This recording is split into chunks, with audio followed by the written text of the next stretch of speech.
Good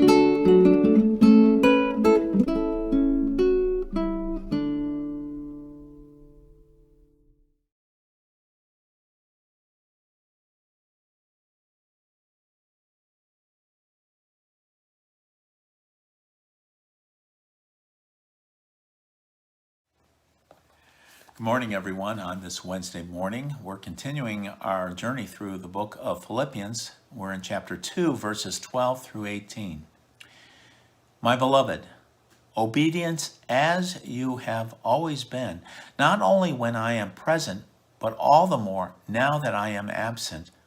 Work out your salvation with fear and trembling. For God is the one who, for his good purpose, works in you both to desire and to work. Do everything without grumbling or questioning, that you may be blameless and innocent, children of God, without blemish in the midst of a crooked and perverse generation, among whom you shine like lights in the world, as you hold on to the word of life, so that my boast for the day of Christ may be that I did not run in vain or labor in vain. But even if I am poured out as a libation upon the sacrificial service of your faith, I rejoice and share my joy with all of you.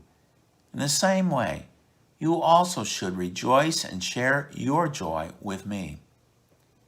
The word of the Lord. Thanks be to God. This interesting passage just dovetails what we had yesterday. That great hymn, that great poem of the condensation of, is that the right word? Condescending. Coming down of Jesus in the form of a human person and obedient all the way to death. So he was obedient unto death, unto the Father. And so now he turns it saying, well, this is the way Jesus did it. Okay, this is the way you operate too, to be obedient. Not only in the presence of Apostle Paul, but even when he's absent. Obedience is the way of the disciple of Christ. And then he has on this important statement. It's an incredible one. Said, work out your salvation with fear and trembling. Now, we don't work for the salvation.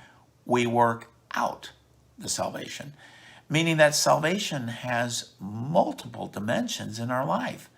The salvation comes from the Lord, but having that salvation being inculcated in our lives and operating in all dimensions of our life, well, that's something that we have to work out. We have to actually put into practice in our lives in all sorts of different directions. And we ought to, because that's the great salvation that God has given to us in Christ. And then he goes on to give a consolation, saying it's important that this workout that we're doing, it's God who is the one, for his good purpose, works in you both to desire and to work.